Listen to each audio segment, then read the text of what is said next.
ఇక బెంగాల్లో మమతా బెనర్జీ తిరిగి హ్యాట్రిక్ సాధిస్తూ ఉన్నారు. మోదీ, అమిత్ షాకు ఆమె ఎదురొడ్డి నిలబడి ఎన్నికల క్యాంపెయిన్ చేసి ఫైటింగ్ స్పిరిట్ ఆమెను తిరిగి హ్యాట్రిక్లో ఆమె గెలుచుకునేలాగా తిరిగి బెంగాల్ పీఠం కైవసం చేసుకునేలాగా అవటానికి ప్రధాన కారణమైంది. దీంతో పాటుగా నందిగ్రామ్లో కూడా తిరిగి ఆమె ఆధిక్యంలోకి వచ్చారు. కాబట్టి బెంగాల్లో ఎటువంటి సర్ప్రైజెస్ ఉండే అవకాశం లేదనేది దీన్ని బట్టి అర్థమైంది. అదేవిధంగా దీదీపై బెంగాలీలకు అపార నమ్మకం ఉందనేది మరోసారి ప్రూవ్ అయినట్లు కనిపిస్తుంది. ఆమె ఎన్నికల క్యాంపెయిన్లో కాలికి గాయం కావటం, గాయమైన తర్వాత వీల్ చైర్లో కూర్చొని ఆమె క్యాంపెయిన్ చేయటం కూడా సెంటిమెంటల్గా అక్కడ కలిసి వచ్చింది, సానుభూతి కూడా కలిసి వచ్చిందని భావించాల్సిన పరిస్థితి కనిపిస్తుంది. అదేవిధంగా బీజేపీ నాయకులు అనేక మంది మమతా బెనర్జీ మీద వ్యక్తిగత దూషణలు చేసిన పరిస్థితి కనిపిస్తుంది. అటువంటి వ్యక్తిగత దూషణలు కూడా సెంటిమెంటల్ పాయింట్ ఆఫ్ వ్యూలో మమతా బెనర్జీకే అడ్వాంటేజ్ జరిగినట్లుగా మనకి కనిపిస్తూ ఉంది, రిజల్ట్ని బట్టి చూస్తే కనిపిస్తోంది. అదేవిధంగా బీజేపీ హిందుత్వ నినాదానికి మమతా బెనర్జీ సరైన తరహాలో జవాబిచ్చారు. సాఫ్ట్ హిందుత్వ కార్డు తీసుకొని మమతా బెనర్జీ గెలిచినట్లుగా భావించాల్సిన పరిస్థితి కనిపిస్తుంది. ప్రతి ఎన్నికల సభలోనూ చండీపత్ పఠనం ఆమె చేసిన పరిస్థితి కనిపిస్తుంది. దుర్గా మంత్రంని మమతా బెనర్జీ జపించిన పరిస్థితి కనిపిస్తుంది. ఇది బీజేపీ స్ట్రాటజీకి కౌంటర్ స్ట్రాటజీగా మమతా బెనర్జీ దీన్ని ప్రయోగించింది. ఖచ్చితంగా ఇది ఫలించిందని చెప్పి భావించాల్సిన పరిస్థితి కనిపిస్తుంది నెంబర్స్ని బట్టి చూస్తే. అదేవిధంగా తాను స్వచ్ఛమైన హిందూనని కూడా మమతా బెనర్జీ అనేక ప్రచార సభల్లో క్యాంపెయిన్ చేసిన పరిస్థితి కనిపిస్తుంది. అది బీజేపీ హిందుత్వ కార్డుకు కౌంటర్గా ఆమె ప్రయోగించిన అస్త్రంగా భావించాల్సిన పరిస్థితి కనిపిస్తుంది. అదేవిధంగా రీజనల్ ఫీలింగ్ను కూడా కొంత ఆమె డెవలప్ చేసిన పరిస్థితి కనిపిస్తుంది. బీజేపీ గెలిస్తే బయట వ్యక్తులు వచ్చి సీఎంలు అవుతారు అని పెద్ద ఎత్తున మమతా బెనర్జీ క్యాంపెయిన్ చేసిన పరిస్థితి కనిపిస్తుంది. దీంతో పెద్ద ఎత్తున ఆ రీజనల్ ఫీలింగ్తో పశ్చిమ బెంగాల్కు సంబంధించిన ప్రజలందరూ మమతా బెనర్జీ వైపు మొగ్గి చూపు ఉండవచ్చు అనేది కూడా అంచనా. అదేవిధంగా ముస్లిం ఓట్ బ్యాంక్ దాదాపు 30%కి పైగా పశ్చిమ బెంగాల్లో ముస్లింలు ఉన్నారు. అక్కడ ఎంఐఎం కూడా పోటీ చేసింది. అయితే ఎంఐఎంకి కనీసం కొన్ని చోట్ల డిపాజిట్లు రాలేదు. కనీసం ఏ రౌండ్లోనూ ఎంఐఎం లీడ్ రాని పరిస్థితి కనిపిస్తుంది. దేశంలో అనేక చోట్ల ఎంఐఎం పోటీ చేసిన ప్రతి సందర్భంలో ఐదర్ గెలుచుకోవటం లేదంటే భారీగా ఓట్లు చేల్చడం లాంటివి జరిగింది. కానీ పశ్చిమ బెంగాల్లో మాత్రం ఎంఐఎం ప్రభావం ఎక్కడా లేని పరిస్థితి కనిపిస్తుంది. మొత్తం ముస్లిం ఓటర్లందరూ మమతా బెనర్జీకి ఓటు వేసిన పరిస్థితి మనకి కనిపిస్తుంది. అదేవిధంగా లోకల్గా పశ్చిమ బెంగాల్ సంస్కృతి సాంప్రదాయాలు భారతీయ జనతా పార్టీకి తెలియదు అనే విషయాన్ని మమతా బెనర్జీ పెద్ద ఎత్తున క్యాంపెయిన్ చేశారు. ఈ అంశం ఖచ్చితంగా మమతా బెనర్జీకి కలిసి వచ్చిన అంశంగా భావించాల్సిన పరిస్థితి కనిపిస్తుంది. దీంతో పాటుగా మొత్తంగా బీజేపీ అధికారంలోకి వస్తే బెంగాల్లో ఎవరైతే ముస్లింలు ఉన్నారో వాళ్ళందరూ దేశం నుంచి తరిమేస్తారని పెద్ద ఎత్తున మమతా బెనర్జీ క్యాంపెయిన్ చేసిన పరిస్థితి కనిపిస్తుంది. ఇది కూడా ఒక అడ్వాంటేజీ పాయింట్ అయిన పరిస్థితి కనిపిస్తుంది. దీంతో పాటుగా ఇందాక ఎంఐఎం చెప్పినట్లుగా దేశంలో అనేక ప్రాంతాల్లో ఎంఐఎం పోటీ చేసిన ప్రతి సందర్భాల్లో అనేక చోట్ల మెజారిటీ ప్లేసెస్లో అక్కడ భారతీయ జనతా పార్టీకి అడ్వాంటేజ్ వచ్చిన పరిస్థితి కనిపిస్తుంది. అయితే మమతా బెనర్జీ ఈసారి పెద్ద ఎత్తున ఎంఐఎం బీజేపీ ఏజెంట్ అని క్యాంపెయిన్ చేయడం కూడా ఆమె కలిసి వచ్చింది. బీజేపీకి ఓట్లు రాకపోవటం, ఎంఐఎంకి కూడా ఓట్లు రాకపోవటానికి, ఎస్పెషల్లీ ముస్లిం డామినేటెడ్ ఏరియాస్లో ఓట్లు రాకపోవటానికి ఇదొక ప్రధాన కారణంగా మనం భావించాల్సిన పరిస్థితి కనిపిస్తుంది. అదేవిధంగా బెంగాల్లో కాంగ్రెస్ నాయకులు ఎవరు పెద్ద ఎత్తున క్యాంపెయిన్ చేయలేదు. ఎందుకు అంటే బెంగాల్లో కాంగ్రెస్ ఓట్లు చీల్చే ఉద్దేశం కనిపించలేదు. అదేవిధంగా బెంగాల్లో మమతా బెనర్జీ గెలుపు కంటే భారతీయ జనతా పార్టీ గెలవకుండా ఉండటం అత్యంత ముఖ్యం. మమతా బెనర్జీ గెలిచినా పర్లేదనే తరహాలో కాంగ్రెస్ పెద్ద నాయకులు ఎవరు క్యాంపెయిన్ చేయకుండా సైలెంట్గా ఉన్న పరిస్థితి కనిపిస్తుంది. అందుకే కాంగ్రెస్ ఓట్లు కూడా కంప్లీట్గా మమతా బెనర్జీకి షిఫ్ట్ అయినట్టు కనిపిస్తుంది. అందుకే కాంగ్రెస్కి కంప్లీట్ 44 స్థానాల నుంచి 0 స్థానాలకు పరిమితమై ఉండటానికి కూడా ఇదే కారణంగా మనకి స్పష్టంగా కనిపిస్తున్న పరిస్థితి కనిపిస్తుంది. బెంగాల్లో ఈ ఫ్యాక్టర్లన్నీ మమతా బెనర్జీకి కలిసి వచ్చిన అంశాలుగా పరిగణించవచ్చు. నారాయణ గారు చెప్పండి. నారాయణ గారు, ఈ బెంగాల్ మొత్తాన్ని ఒక అవలోకనం చేస్తే యాజ్ అ కమ్యూనిస్ట్ నాయకుడిగా, జాతీయ కార్యదర్శిగా మీకేం అర్థమవుతుంది? అక్కడ బీజేపీ టీఎంసీలకు సంబంధించిన స్టేట్గా అది పరిమితం అయిపోతుందా? కమ్యూనిస్టులు ఆ స్టేట్ నుంచి కంప్లీట్ బయటకు వచ్చేసారు, అక్కడికి ప్రజెన్స్ కోల్పోయారని చెప్పి అనుకోవచ్చా? ఇప్పుడు దీన్ని కొంచెం లోతుగా ఆలోచించాలి. ఎందుకంటే ఇప్పుడు కేరళలో కూడా అపోజిషన్ పార్టీస్, రూలింగ్ పార్టీస్ మారుతూ ఉంటాయి. కానీ కాంగ్రెస్ పార్టీ అధికారంలోకి వచ్చినా, లెఫ్ట్ అధికారంలోకి వచ్చినా డెమోక్రటిక్ నార్మ్స్ ని ఫాలో అవుతున్నారు. అందువల్ల అక్కడ ఏ ప్రాబ్లమ్స్ లేవు. కానీ వెస్ట్ బెంగాల్లో మమతా బెనర్జీ అధికారం రాగానే ఫస్ట్ కమ్యూనిస్టులని క్రాష్ చేయాలని చెప్పేసరి ట్రై చేసింది. అడ్డగోలుగా దాదాపు 1000 పార్టీ ఆఫీసుని ఆక్యుపై చేసుకుంది. ఈ విధంగా కమ్యూనిస్టుల్ని అంటే కాంగ్రెస్ ని బాగా ఇబ్బంది పెట్టేసింది. ఈ నేపథ్యంలో బీజేపీ వచ్చి అక్కడ స్థానం సంపాదించుకుంది. ఎప్పుడైతే democratic force including Congress and left బలహీనపరిచిందో ఆ స్థానంలో బీజేపీ వచ్చి కూర్చున్నారు. చివరికి వాళ్ళతో ఫైట్ చేయడం పెద్ద కష్టమైపోయింది. కాంగ్రెస్ తో లెఫ్ట్ తో ఫైట్ చేయడం కన్నా బీజేపీతో ఫైట్ చేయడం వాళ్ళు క్రిమినల్ కార్డు ఉపయోగిస్తారు, సెంట్రల్ గవర్నమెంట్ ఉంటుంది, వాళ్ళ నామ్స్ ఏం లేవు. మోడీకి అమిత్ షాకి అన్ని అనైతిక చర్యలకు పాల్గొనే భక్తులు ఎన్నికల్లో పాల్గొన్నారు. చూడండి, ఆయన వివేకానంద మొదలుకొని రవీంద్రనాథ్ ఠాగూర్ మొదలుకొని అందరినీ ఉపయోగించుకొని చేశారు. పగటి నాటకాలలో నెంబర్ 1 వాడు. రెండోది గవర్నమెంట్ వాళ్ళ చేతుల్లో ఉంది, వాళ్ళు ఉపయోగించారు, సెంట్రల్ ఫోర్స్ ఉపయోగించారు. ఇంత పద్ధతి చేసిన తర్వాత మమతా బెనర్జీకి ఫైట్ చేసింది గట్టిగా, మొండిగా, చాలా ధైర్యంగా అని అపోజిట్ చేయాలి. కమ్యూనిస్టులకు మాకు వ్యతిరేకమైన ఆమె డిఫరెంట్గా ఫైట్ చేసింది. రాజీ పడలే, మన తెలుగు రాష్ట్రాల ముఖ్యమంత్రి రాజీ పడేట్టుగా ఆమె భయపడలే, గట్టిగా ఫైట్ చేసింది, నిలబడింది. కాబట్టి జనం ఉంటున్నారు. ఇంకోటి ఏంటంటే వాళ్ళకి కమ్యూనల్ ఫీలింగ్ తక్కువ ఉంటుంది, లెఫ్ట్ ఇమేజ్ ఉంటుంది కాబట్టి బీజేపీ వాళ్ళు ఎక్కువ దాన్ని ట్రై చేశారు. దీంతో ముస్లిమ్స్ గా అసలు యాక్చువల్గా ముస్లిం లీగ్ సపరేట్ గా పవర్ఫుల్ పార్టీ ఉండిందని వాళ్ళు ఇంపార్టెంట్ లీడర్ మన గ్రూప్ లో చేరాడు, అంటే కాంగ్రెస్ లెఫ్ట్ గ్రూప్ లో. అయినా సరే జనం మొత్తం కట్టగట్టుకొని ఎన్నికల దగ్గరకు వచ్చేకాడికి తృణమూల్ కాంగ్రెస్ ఓటేశారు. అంటే బీజేపీ ప్రమాదాన్ని పసిగట్టినటువంటి ముస్లిం కమ్యూనిటీ పూర్తిగా ఒక ఓటు బీరు పోనకుండా చివరికి వాళ్ళు ఓన్ కమ్యూనిటీ అయిన ఎంఎంలో ఓడించారు. అట్లా మమతా బెనర్జీ మొండిగా ఫైట్ చేసిన దానిలో ఒక నష్టం వచ్చింది, ఒక లాభం వచ్చింది. నష్టం ఏంటంటే డెమోక్రటిక్ కోసం నష్టం చేయడం వల్ల బీజేపీ వచ్చి కూర్చుంది. ఇప్పుడు అదే గట్టిగా ఫైట్ చేయడం వల్ల బీజేపీ ఓడించగలిగింది.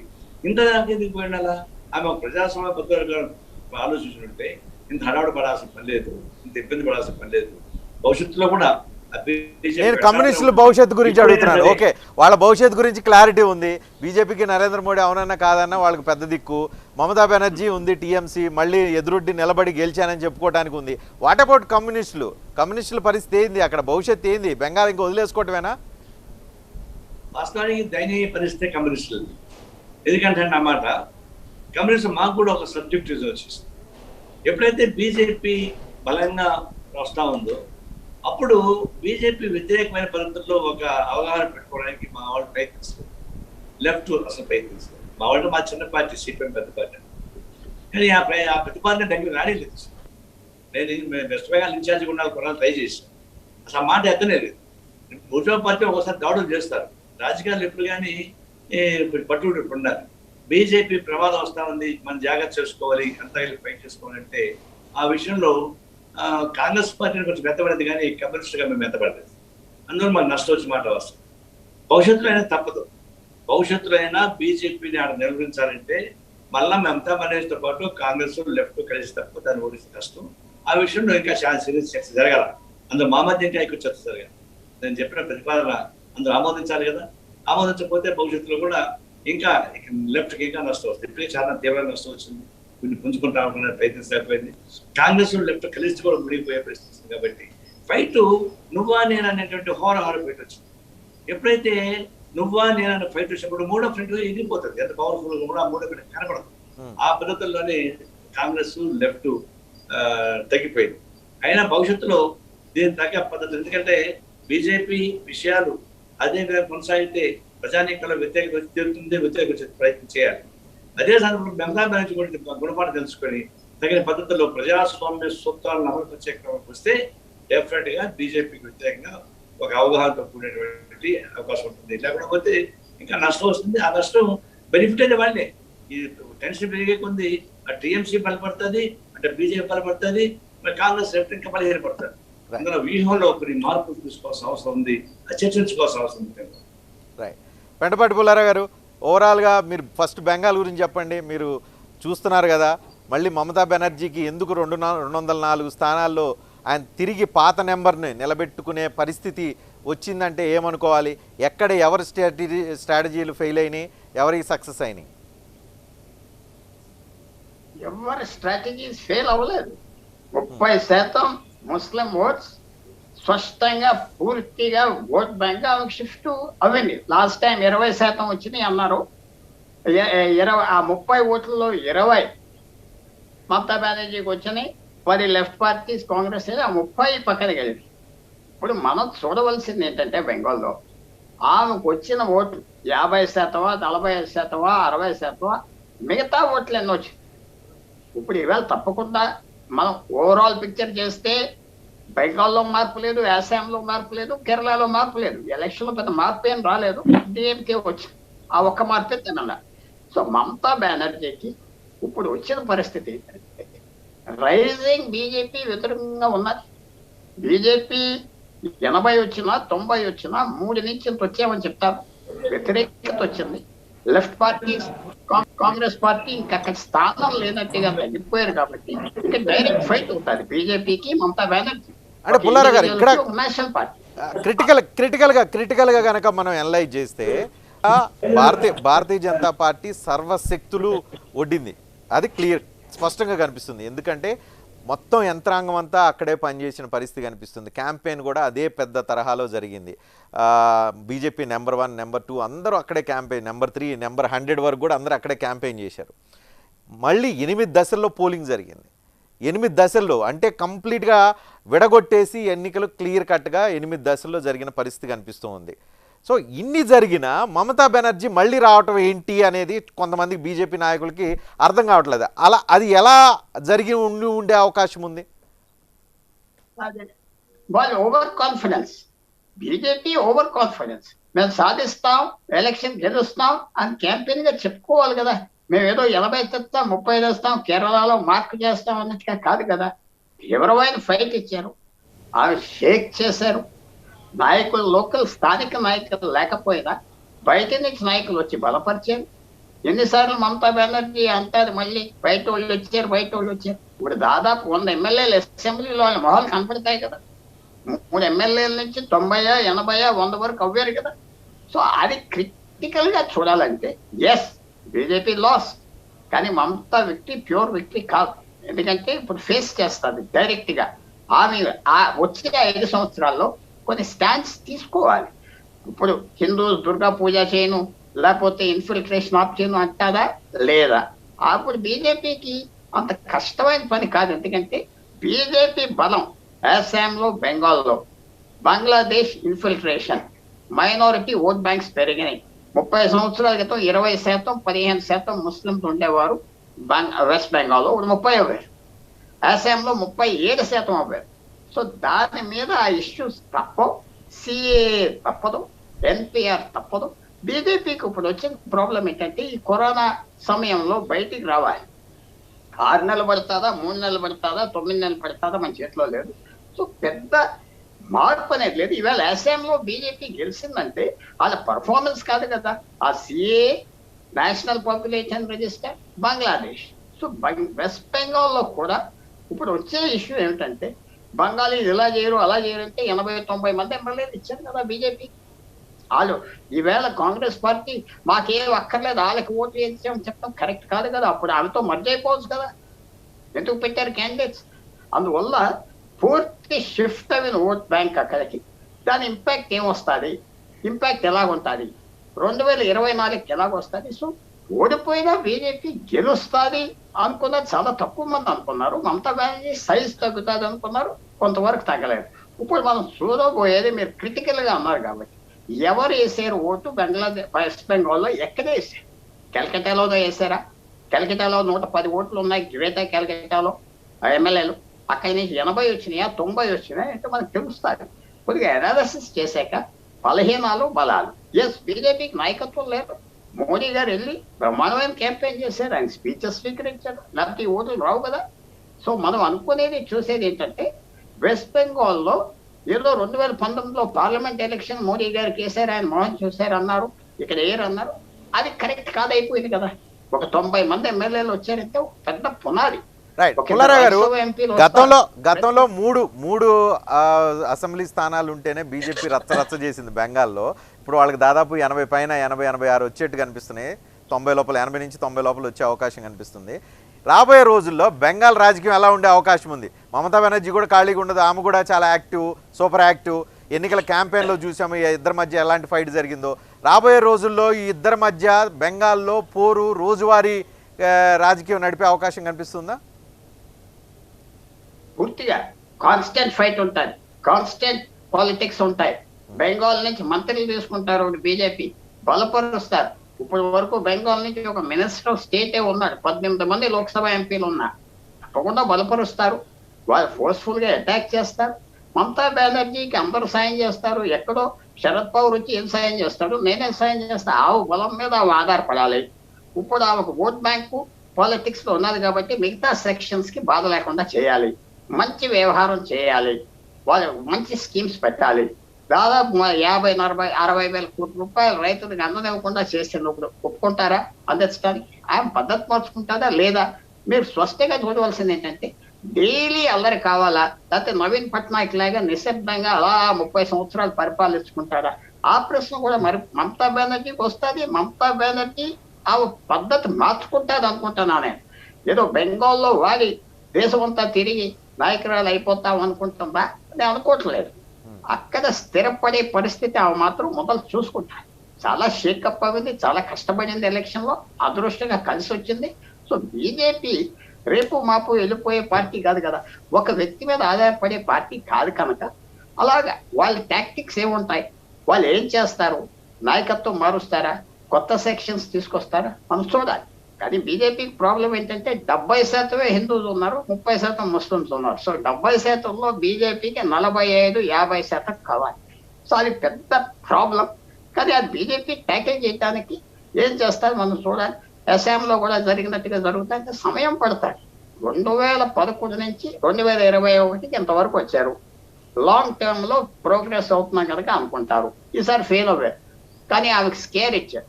సో మనం రాబోయే రోజుల్లో మమతా బెనర్జీకి పీస్ఫుల్ గా నేను ఇంకా పరిపాలించుకుంటాననే పరిస్థితి మాత్రం ఉండదు. ఎన్నో సమస్యలు ముందరకు వస్తాయి. అది ఎలా జరుగుతుందో మనం చూడాలి, ఎలా ట్యాకిల్ చేస్తారో అవి చూడాలి. తర్వాత చిన్న విషయం, ఇప్పుడు వరకు మమతా బెనర్జీ డిపెండ్ అవ్వింది భద్రలోక్ మీద, డిపెండ్ అవ్వింది కొన్ని వర్ణాల మీద. Top class, top elite, Subhash Chandra Bose నుంచి సిపిఎం గవర్నమెంట్ అందరూ వాళ్ళే. బెనర్జీ, చట్టోపాధ్యాయ, చటర్జీ, ఘోష్ అందరూ వాళ్ళే. ఆ మార్పు వస్తుందా లేదా, ఆమె తీసుకొస్తుందా లేదా, ఆమె తగ్గిస్తుందా లేదా అంటే తగ్గిస్తుంది, మార్చుకుంటుంది, కొత్త సోషల్ ఇంజనీరింగ్ ఆమె చేస్తుంది అని కూడా నేను ఎదురు చూస్తున్నాను. రైట్. నెక్స్ట్ టార్గెట్ ఢిల్లీ అంటున్నారు, అలాంటిది ఏమన్నా స్కోప్ కనిపిస్తుంది? గెలిచిన ఊపుతో ఏమన్నా నెక్స్ట్ ఢిల్లీకి వచ్చి ఢిల్లీలో కూటమి పెట్టి అందరికీ ఒక దిక్సూచిలాగా మారి ఆమె లీడర్గా ఎమర్జ్ అయ్యే అవకాశాలు ఏమైనా కనిపిస్తూ ఉన్నాయా? తప్పకుండా ఉన్నాయి. ఎందుకంటే ఆమె ఎక్సెప్టబిలిటీ హై.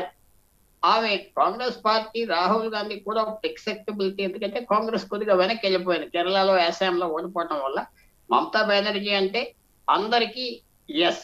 ఆఖరికి తెలంగాణ చీఫ్ మినిస్టర్ కూడా ఆమెతో సంబంధాలు ఉన్నాయి. అలాగే పక్కన నవీన్ పట్నాయక్ సంగతి చెప్పలేం, కానీ అందరికీ ఓకే. కాంగ్రెస్ పార్టీ కాదు కదా, కాంగ్రెస్ పార్టీ నాయకులను పెంచితే మళ్ళీ మన రాష్ట్రంలో వచ్చి గెలిపిస్తారు, ఆమె దూరం కొండ పర్వాలేదు అని ఆమెకు స్కోప్ ఉన్నది. కానీ ఆమెకు ఆ టెంపర్మెంట్ ఉన్నదా? దేశాన్ని అందరిని తిట్టింది కదా, నిన్న మొన్న బయట వాళ్ళు వస్తున్నారు, బయట వాళ్ళు అని తిట్టింది కదా. సో ఏ రకంగా పెరుగుతుంది? ఆ టెంపర్మెంట్ లేదు ఆమెకి. టెంపర్మెంట్ గా స్మూత్ గా చేసే వ్యవహారం, టెంపర్మెంట్ కూడా ఉండాలి, ఓపిక ఉండాలి. అది మాత్రం లేదని నేను భావిస్తున్నాను. ఒక సైజుకి పెరగాలి అందరినీ ఒప్పించడానికి, ఆ పరిస్థితి ఆమెకు లేదు. పర్సనాలిటీ చాలటం లేదు, సైలెన్స్ చాలదు కదా, ఇవి కూడా అలా చాలు. అది వల్ల నేషనల్ గా అందరినీ ఐకమత్యం చేస్తా బీజేపీని తప్పించడానికి అది మాత్రం ప్రయత్నం చేస్తారు. అందువల్ల శరద్ పవార్ వయసు వచ్చినా ఆయన కొత్త యూపీఏ లీడర్ గా చేస్తారా, ఆమె కోరుకుంటారా? సో రాబోయే రోజుల్లో అవన్నీ జరిగే పనులు ఉన్నాయి. కానీ ఆమె డైరెక్ట్ గా ఎమర్జ్ అవుతుందంటే మాత్రం నేను అనుకోవట్లేదు. Right, okay. మీ పాయింట్ ఆఫ్ వ్యూలో లాస్ట్ పాయింట్, ఇప్పుడు ఎవరు గవర్నమెంట్లో వాళ్ళు నిలబెట్టుకున్నారు. అస్సాం ఎన్డీఏ నిలబెట్టుకుంది, బెంగాలు మమతా బెనర్జీ టీఎంసీ నిలబెట్టుకుంది, ఎల్డిఎఫ్ కేరళను నిలబెట్టుకుంది. మేజర్ పార్టీలు, ప్రాంతీయ పార్టీలు అంటే సరే, ఇక డిఎంకే అక్కడ అన్న డిఎంకే నుంచి తీసుకుంది అనుకోండి, అది వేరే విషయం. సో ఇది ఎవరికి, భారతీయ జనతా పార్టీకి నష్టం జరిగింది, లేకపోతే భారతీయ జనతా పార్టీకి డౌన్ఫాల్ స్టార్ట్ అయింది అనుకోవటానికి స్కోప్ ఉందా లేదా?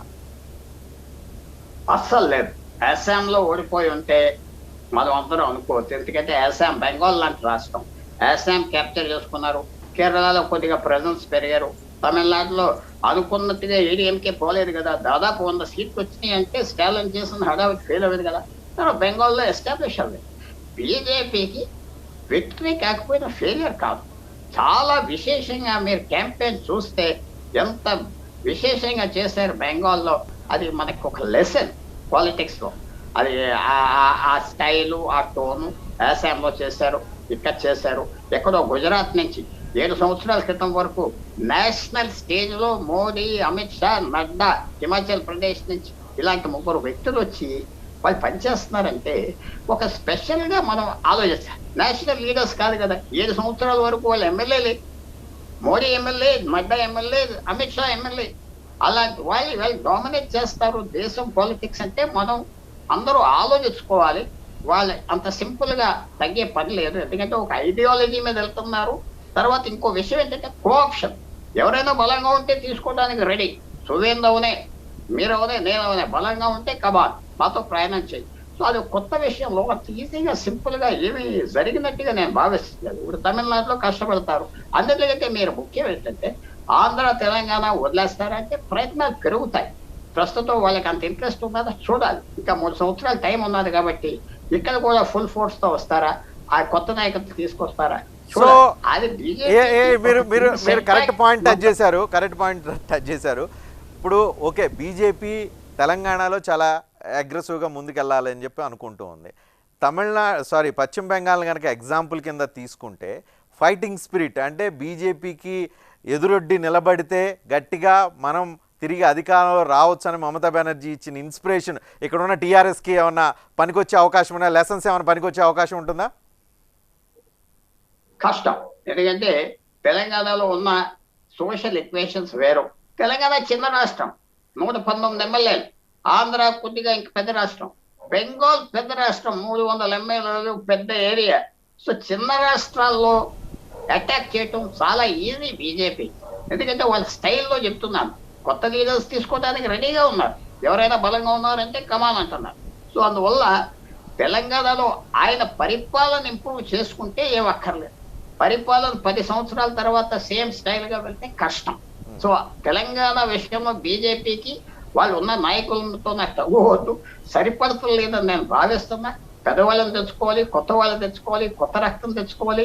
బెంగాల్లో చేసినట్టుగా అది మాత్రం తెలంగాణ సేఫ్ కాదు. చిన్న రాష్ట్రం, 117 మంది ఎమ్మెల్యేలు, 19 మంది ఎమ్మెల్యేలు. సో అందువల్ల తెలంగాణ వాళ్ళ పరీక్షకు వస్తుందా రాదా మనం ఎదురు చూడాలి. కానీ కాంగ్రెస్ కి సెట్ బ్యాక్ అవ్వదు కాబట్టి ఆ స్థానం వాళ్ళు తీసుకుంటారు. జనరల్ ఎలక్షన్ లో ప్రయత్నం మాత్రం గట్టిగా మాత్రం చేస్తారు. రైట్. తులసిరెడ్డి గారు, జాతీయ స్థాయిలో బీజేపీకి ఇప్పుడు వస్తున్న రిజల్ట్ ఇవన్నీ చూస్తే పెద్ద నష్టం కాదు. ఎందుకంటే ఎవరు ప్రభుత్వాలు నిలబెట్టుకున్నారు, కొన్ని చోట్ల బీజేపీకి పెద్ద స్టేక్స్ లేవు కాబట్టి దేశంలో బీజేపీకి డౌన్ఫాల్ స్టార్ట్ అయిందని అనుకోవడానికి అవకాశం లేదు అనే వాదన పుల్లారావు గారి దగ్గర నుంచి వస్తూ ఉంది. మీరు ఎంతవరకు అంగీకరిస్తారు? ఇప్పుడు ఈ 5 రాష్ట్రాల వరకు తీసుకుంటే డెఫినెట్ గా ఆ అభిప్రాయం కరెక్టే. కానీ ఇది పొద్దు సమిట్టే ఉండదు. నిన్నగాక మన కర్ణాటక లోకల్ బాడీ ఎలక్షన్స్ లో వాళ్ళ కాంగ్రెస్ ఫస్ట్ ప్లేస్ కి వచ్చింది, జేడీఎస్ సెకండ్ ప్లేస్ కి వచ్చింది, బీజేపీ థర్డ్ ప్లేస్ కి పోయింది వాళ్ళకు అధికారం ఉండే రాష్ట్రంలో. కాబట్టి ప్రతి ఎన్నిక ఒక సెపరేటే. కాబట్టి ఈ ఎన్నికల వరకు ఈ 4 రాష్ట్రాలు ఈ యొక్క కేంద్ర పాలిత ప్రాంతం ఈ ఎన్నికల వరకు డెఫినెట్ గా పుల్లారావు గారు చెప్పినారు. ఆ అనాలిసిస్ చూసినప్పుడు బీజేపీ ఏం డౌన్ కాలేదు, ఎక్కువ నష్టపోయింది కాంగ్రెస్ పార్టీనే. కానీ అంత మాత్రం చేత వచ్చేసి ఏదో ఒకసారి నష్టపోతానే ఇంకా దాని పని అయిపోయింది, ఓసారి వస్తానే దాన్ని ఇంకా అనుకోవడం వల్ల ఆ పరిస్థితి కాదు. దానికి బెస్ట్ ఎగ్జాంపుల్ కర్ణాటకే. ఇటీవల నిన్నగాక మన జరిగిన ఎన్నికలే దాదాపు 10 దాంట్లో వచ్చి 7 కాంగ్రెస్ కు వచ్చినాయి, 2 జేడీఎస్ కు, 1 బీజేపీకి. వాళ్ళు అధికారంలో ఉండే రాష్ట్రంలో యడ్యూరప్ప సొంత జిల్లాలో కూడా ఓడిపోవడం జరిగింది. కాబట్టి ప్రతి ఎన్నిక ఒక ఛాలెంజే. కాబట్టి ఏదో ఒక ఈ రోజు వచ్చిందాన్ని బట్టి రేపు మన్నాడు మనం ఊహించుకోవడానికి అవసరం లేదు. నేచురల్ గా పేజెస్ బట్టి పార్టీలు పదాలు మార్చుకుంటాయి, పోరాట పట్టి మార్చుకోరు. మా పార్టీ కూడా వచ్చేసి ఈ ఎక్స్పెరిమెంట్ దృష్టిలో పెట్టుకుని మా పద్ధతులు మార్చుకోవాలి, మార్చుకుంటే మళ్ళా వేరుగా ఉంటాయి. కాబట్టి దానికి బెస్ట్ ఎగ్జాంపుల్ వెస్ట్ బెంగాల్లో 2016లో 3 నుంచి ఇప్పుడు 90కి వచ్చిందంటే అది ఒక ఎగ్జాంపుల్. సార్ ఏ పార్టీకైనా సరే, అది బీజేపీ కావచ్చు, మాకు కావచ్చు, ఇంకోరు కావచ్చు. కాబట్టి ఎప్పుడు నిరాశపడాల్సిన అవసరం లేదు. ప్రతి ఎన్నిక ఒక ఛాలెంజ్ గానే తీసుకుంటాయి. కాబట్టి ఈ ఎన్నికల వరకు కాంగ్రెస్ కు వచ్చేసి గట్టి దెబ్బే. కానీ అంత మాత్రం చేత నిరాశపడాల్సిన అవసరం లేదు మా అభిప్రాయం. ఎన్విఎస్ఎస్ ప్రభాకర్ గారు, సరే దేశవ్యాప్తంగా పక్కన పెట్టిన బెంగాల్లో మీకు నిరాశ నెంబర్ 1, తర్వాత మీరు అనుకున్న తరహాలో కొన్ని చోట్ల రాలేదు అనేది వాస్తవం. సో టోటల్గా డిసప్పాయింటెడా, యావరేజా? మూడు ఎట్లా ఉంది? బీజేపీ లీడర్స్ మూడు, కార్యకర్తల మూడు ఎలా ఉండే అవకాశం? ఓవరాల్గా చూస్తే అస్సాం నిలబెట్టుకున్నాం, బెంగాల్లో చాలా గణనీయంగా ఫలితాలు సాధించాం. ప్రభుత్వం చేదిక్కకపోవచ్చు, రెండే అయిపోయినాయి. తర్వాత పుదుచ్చేరిలో ఈసారి మరి మిశ్రమ ప్రభుత్వంలో అడుగు పెట్టబోతున్నటువంటి మాట వాస్తవం. ఇక కేరళలో మేము అసెంబ్లీలో మరి 3 సంఖ్య రాబోతుందని చెప్పని అంటే వివరాలు వెల్లడి చేస్తున్నాయి. తమిళనాడుకి వచ్చేసరికి 5 పార్టీ పరంగా చూసినట్టయితే తమిళనాడులో 5 గెలిచినా, కేరళలో 3 వచ్చినా, మరి తర్వాత పుదుచ్చేరిలో మిశ్రమ పరంగా ప్రభుత్వంలోకి వచ్చినా ఆన్ ది హోల్ ఓవరాల్గా బీజేపీ పర్ఫార్మెన్స్ బాగానే ఉంది అన్నట్టుగా మనం భావించాలి.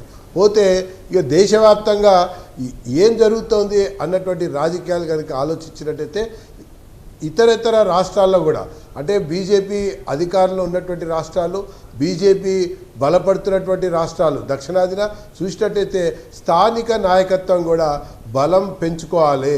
స్థానికంగా కూడా ఈ రాష్ట్రము నాది, ఈ రాష్ట్రంలో బీజేపీ పెరగాలి, ఈ రాష్ట్రంలో బీజేపీ గెలవాలి, మోడీ చరిష్మాకి కార్యకర్తల యొక్క యంత్రాంగం, స్థానిక నాయకత్వం తోడైతే విజయం అనేది ముందుకు వస్తుంది, విజయం అనేది జరుగుతుంది అనేటువంటి ఆలోచన. రాష్ట్రం మీద ఫోకస్ పెట్టగానే మేము వచ్చి క్యాంపెయిన్ చేసాం, క్యాంపెయిన్ చేయగానే ఓట్లు వచ్చేస్తాయి, సీట్లు వచ్చేస్తాయి, అధికారంలోకి జస్ట్ లైక్ దట్ వస్తాయి అని చెప్పి అవకాశం లేదంటానికి బెంగాల్ కూడా ఒక ఎగ్జాంపులేగా. అట్లా మొత్తానికి కూడా అనుకోవటం విషయం కాదు. ఇప్పుడు జాతీయ మీరు ఎందుకు చెప్తున్నానంటే దుబ్బాక గెలిచిన తర్వాత మొత్తం అంతా తెలంగాణ మందే, మనం వచ్చేస్తున్నాం అధికారంలో అనే మూడ్లోకి వెళ్ళారు. జిహెచ్ఎంసీ గెలిచిన, దుబ్బాక గెలిచిన వెంటనే మొత్తం మందే అని అన్నారు. కానీ రియాలిటీ ఏంటంటే బెంగాల్ కనుక ఎగ్జాంపుల్ తీసుకుంటే ఎదురొడ్డి నిలబడి అంటే సీరియస్ ఫైటింగ్ చేయాలి. ఎవరైనా, మీరైనా, మీ ప్రత్యర్థులైనా, మీరు అనుకునే ప్రత్యర్థులైనా ఫైట్ చేయాల్సిన అవసరం ఉంది, కష్టపడాల్సిన అవసరం ఉంది. మొత్తం వెళ్తేనే అధికారం వస్తుంది. జస్ట్ లైక్ దట్ ఒకటి గెలవగానే మొత్తం మనకి వచ్చింది అని అనుకోవడానికి అవకాశం లేదా అనేది నా పాయింట్. రజనీ గారు, స్పేస్ ఎవరు ఫిలప్ చేస్తారు అనేది ముఖ్యం ఇక్కడ. ఆల్టర్నేటివ్ ఎవరు అనేటువంటిది రెండో పాయింట్. లీడర్షిప్, ఆల్టర్నేట్ లీడర్షిప్ ఎక్కడ అనేది మూడో పాయింట్. నాలుగో పాయింట్ పబ్లిక్ సంబంధించినటువంటి ఇష్యూస్. ఐదో పాయింట్ చూస్తే పార్టీకి ఉండేటువంటి ఒక పోలింగ్ బూత్ స్థాయి యొక్క యంత్రాంగము, మేనేజ్మెంటు. వీటితో పాటుగా జన ఆకర్షణ పథకాలు, మిగతా రకమైనటువంటి ఒక రాజకీయ సమీకరణలు. ఈ రకంగా ఓవరాల్గా చూడాలి. ఓవరాల్గా చూసినట్టయితే మేము ఈ రాబోయేటువంటి 3 సంవత్సరాలని దృష్టిలో పెట్టుకుని దుబ్బాక, జిహెచ్ఎంసీ తర్వాత ఒక ప్రణాళికాబద్ధంగా వెళ్ళాలని చెప్పి అనుకుంటున్నాం. ఈ సాగర్కి సంబంధించిన విషయంలో మేము మొదటి నుంచి అనుకుంటూనే ఉన్నాం, 10,000 వరకే ఓట్లు వస్తాయి అని చెప్పని మొదటి నుంచి అనుకుంటున్నాం. కాకపోతే ఒక పెద్ద సంకేతం సాగర్ వాళ్ళు ఇస్తారు.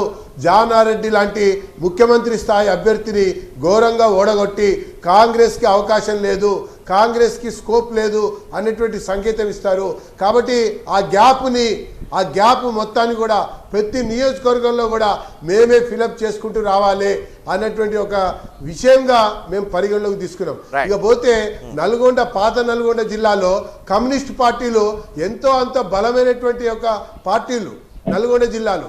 అటువంటి కమ్యూనిస్ట్ పార్టీలు అటు కాంగ్రెసా, ఇటు టీఆర్ఎస్ఆ లేదా స్వంతంగానా అనేది తేల్చుకోలేకపోవటమే కాదు, ఆ యొక్క ఓటు బ్యాంక్ కూడా ఖమ్మంలో, నల్గొండలో అప్రూవ్డ్ అయిపోయింది. ఇక పోతే ఏముంది, ఒక ఆశావాదిగా, ఆశయంగా టీఆర్ఎస్ సంబంధించినటువంటి ప్రత్యామ్నాయంగా బీజేపీ వైపు, అది దుబ్బాకులో అయినా, జిహెచ్ఎంసీలో అయినా, సాగర్లో అయినా బీజేపీ వైపే చూస్తారు అన్నటువంటిది బలంగా ఏర్పడుతున్నటువంటి ఒక సందర్భంలో రాష్ట్ర పరిణామాలు అనేవి సరికొత్త నాయకత్వానికి, సరికొత్త పందాకి, సరికొత్త సమీకరణలకి నాంది, కేంద్రం, పునాది కాబోతోందని చెప్పని నేను పేర్కొంటున్నాను. Right sir, thank you very much.